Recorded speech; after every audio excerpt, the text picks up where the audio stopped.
Hello everyone. Till now we have discussed about the composition and structure of the atmosphere.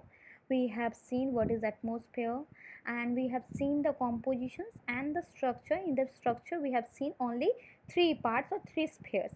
So before going to the next two spheres, now let's discuss about the greenhouse effect and global warming. So what is greenhouse effect? So if you see in this picture, in this greenhouse effect picture, so the sunlight reaches Earth's surface as visible light, and infrared waves, ultraviolet rays, and waves of varying wavelength, long and short, enter Earth's atmosphere. So the short wave incoming solar radiation insolations warms the Earth's surface during daylight and partly glows to the evening throughout the night, and Earth emits long wave radiation back towards the space, which is called terrestrial radiation, which warms the closest overlying air layer called troposphere. This is called heat budget of the Earth. Is it clear? So there are certain gases like methane, carbon dioxide, or there are certain gases which are actually increasing the temperature of the Earth. So these gases are called greenhouse gases. Clear? So when the number of the greenhouse gases are increasing, and just because for that greenhouse gases are increasing, so the temperature of the Earth also increasing. So this rising of the temperature of the Earth is called global warming. So global means globe and warming means warming, heating up. So these greenhouse gases, just because they are increasing, so they are warming our Earth. So it is called global warming. Clear what is global warming and what is greenhouse gas effect? So if you will see in polar areas, there are few house-like structures which are made up of glass. So there for the plantation, because if you see in polar regions, so the temperature is very low. So in that temperature, it was not possible. The plantation is not possible. For that, scientists they are using greenhouse gases for the plantation, because those gases increasing the temperature of the earth. So that gases are called greenhouse gases, and they increase the temperature of that room, and for that in that polar region where the temperature is minus 125 or very less, in that region also for that greenhouse gases the temperature increasing and the plantation is possible. Clear? So that is called greenhouse gases. And in earth also, if you see that solar radiation, we had talked about the solar radiations and how the heat budget of the earth, how it is infrared rays or ultraviolet rays. At first it comes to the earth's surface and then suddenly it moves back, but just because of that greenhouse gases, it just gives it creates a sphere like thing, which is not allowed the gases to go or the rays. Clear? So for that it is increasing the temperature of the earth. Clear? So here you can see generally it is moved back, but for this gas or for this layer it's not possible to go back completely. For that there are certain gases which are remaining in here, so for that they are increasing the temperature of the earth. Clear? So now let's see the global warming. If you see the main effect of global warming, then it can be summarized as follows. If you see rising seas, so inundation of fresh water, marshlands, low-lying cities, island with sea waters. So these are actually rising the seas, and it is says that there is a country which is called Maldives. So it is said that just because for this rising seas or for melting of the ice, the level of the seas it is increasing, and maybe it might be by 2050 this island will be disappeared. Clear? So rising sea and just because of the global warming, the temperature of the earth is rising, and for if the temperature of the earth is rising, so here you can see that all the polars ice, they will melt. So if they are melting, then it will gradually increase the or rising the level of the seas. Clear? Changes in rainfall patterns, if you will see droughts and fires in some areas, flooding in other areas. If you will see in just before 3-4 months we experienced fire, that forest fire in Australia we had experienced, and flooding in other areas in last year we had flooding in Kerala.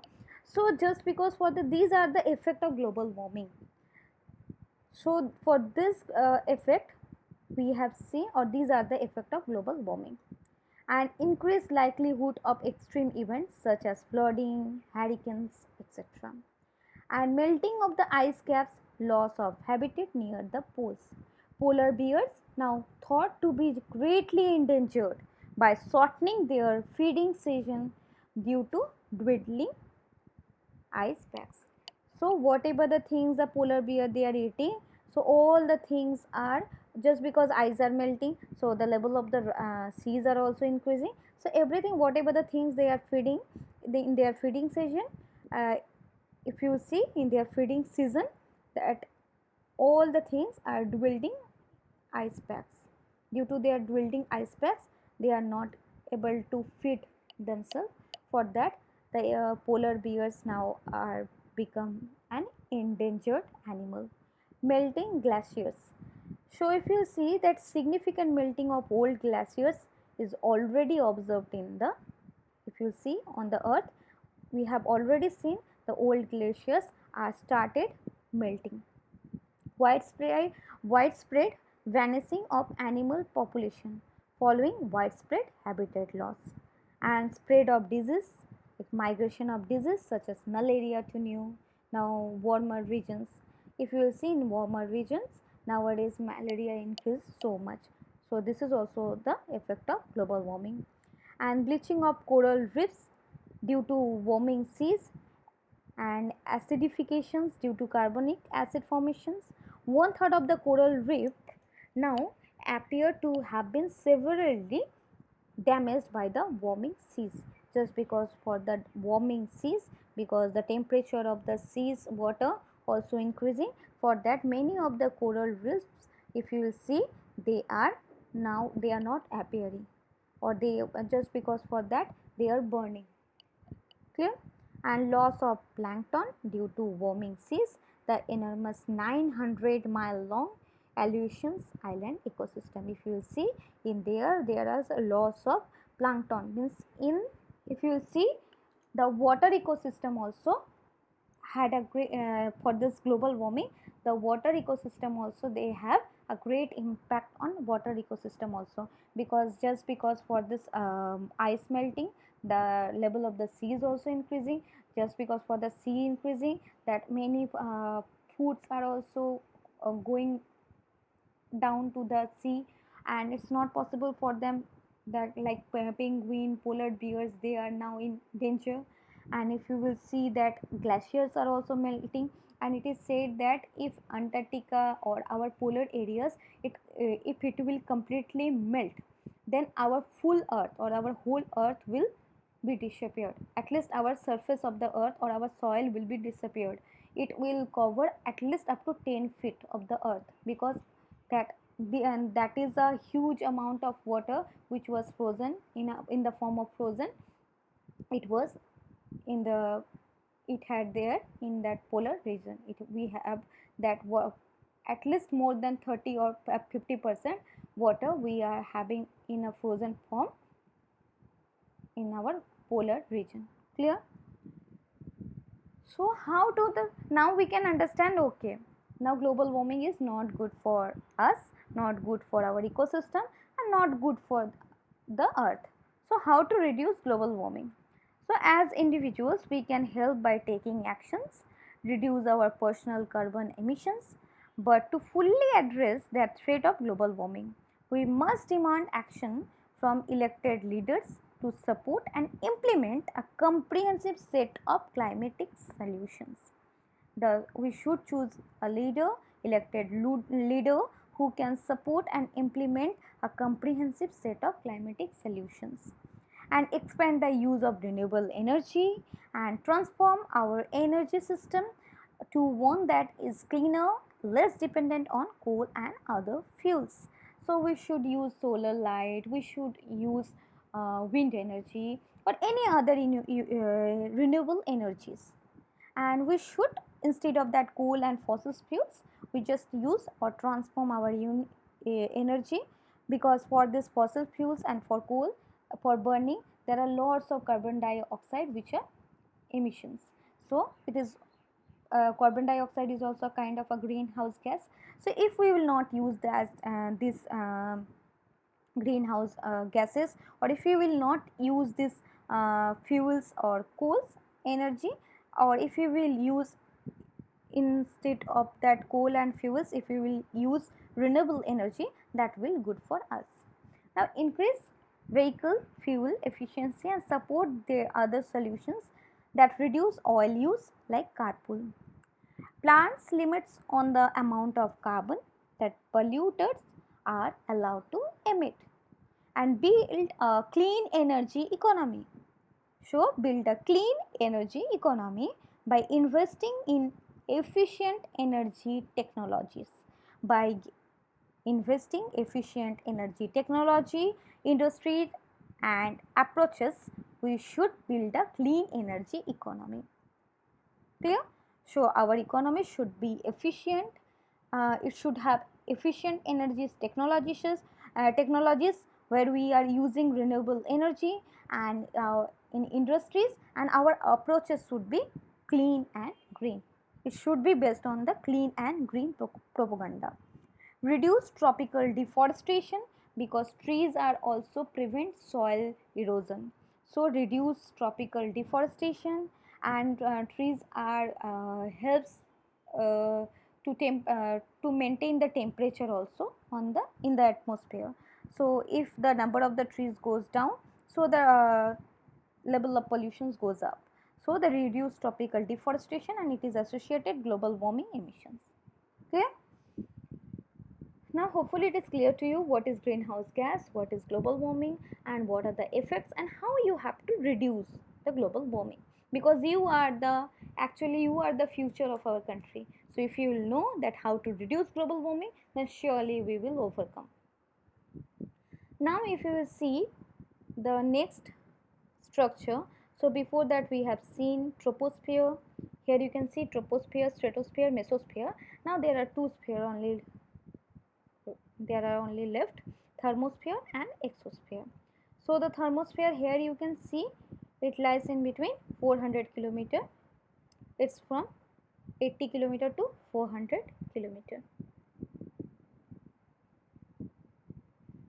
So the thermosphere in this layer, it extends, I told you already, 80 kilometer to 400 kilometer, and lies above the mesosphere. It corresponds closely with the ionosphere, as its lower part of the it has electrically charged particles called ions. If you see in that lower part, it is electrically charged. For that, it is charged particles which is called ions. Remember the word ions. What are ions? So if you will see in thermosphere, in the lower part of the thermosphere, it is charged with electrical particles which is called ion. So radio waves transmitted from the earth are reflected back to the earth by this layer. If you will see the radio waves which are coming from the earth, so it is reflect back to the earth by this layer. Clear? So why it is important? Because radio waves are coming back from this layer, and this facilitates long distance wireless and satellite communication. So your if you see your wireless and satellite communication, means you are using nowadays internet, TV, mobile phone, everything. So that network system, so our satellite is possible, or wireless satellite is possible or communication is possible just because of this thermosphere. Clear? Now next one is exosphere. So this is the uppermost layer. Here you can see in this picture also, uppermost layer of the atmosphere, which extends beyond the ionosphere and or thermosphere, and it is up to 1600 kilometer. If you see, it's up to 1600 kilometer, and it is known as exosphere. It does not have any defined border to the interplanetary space, because this is the outer space. From this time, if you see, after exosphere there is interplanetary. Clear? Means our universe started. So this layer has a very scattered gases, and gravitational pull is minimum in this layer. Here the gravitational pull is equal to 0, or it's very less. Clear?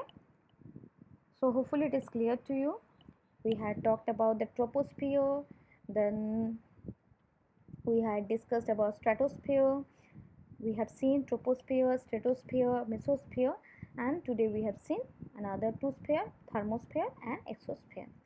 Now let's coming to the importance of the atmosphere. Now we have seen the composition of the atmosphere, then we had discussed about the structure of the atmosphere. Now what is the importance of the atmosphere? So the atmosphere is very useful to us in the following ways. What are the ways? It is essential for both plants and animals' life, because it contains life sustaining gases like oxygen, carbon dioxide and nitrogen.